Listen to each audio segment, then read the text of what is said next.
Just like you, I really don't like being manipulated, and today's Bible tip is about how to avoid being manipulated. It's one particular red flag that should go off in your head to show you that you're being tricked, or at least you might be.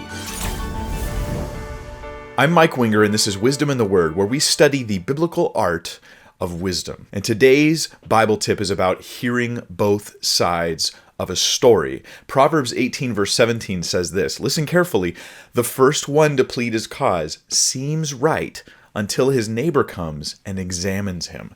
The first person to plead his cause, that would be the one individual who's giving you the one version of events that you're hearing, and he's pleading his own cause, meaning he has a bias in the situation. And so he seems right, he seems legit. Wow, that just seems so wise and smart, and boy, you're just such a victim.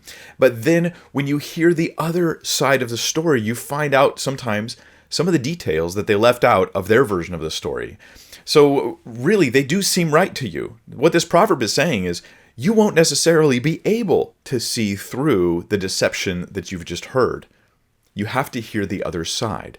They will seem right. They will appear legit. They just look like a victim to you, and you're like, wow, I'm up in arms to defend you, my brother. I can't believe they treated you that way. And until you hear the other version and you go, oh, you didn't tell me about that. So this Bible tip will protect you if you get that red flag in your head going off that just tells you, you know what? I'm hearing a filtered version of events. I'm only hearing one side of the story. I haven't got all the information, so I'm just going to be slow to react. This doesn't mean I'm automatically being manipulated every time someone tells me a story. It just means that I'm going to walk with wisdom to be able to say, maybe there's more to this story that I haven't heard. I'll just wait on it so I can gain that information and make a better decision. I have two more applications of this verse I want to share with you really quick. The first one is this. You could actually become the one who's doing this. You're in the first part of the proverb, pleading your own cause, and you seem right.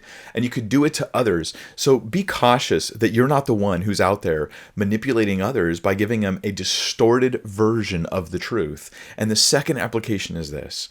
It happens in your own heart, in your own mind, where you plead your own cause, and you sort of keep rehashing events, regurgitating the event in your mind until you become more and more of a victim, but you're not seeing it clearly anymore. So my encouragement to you today is this.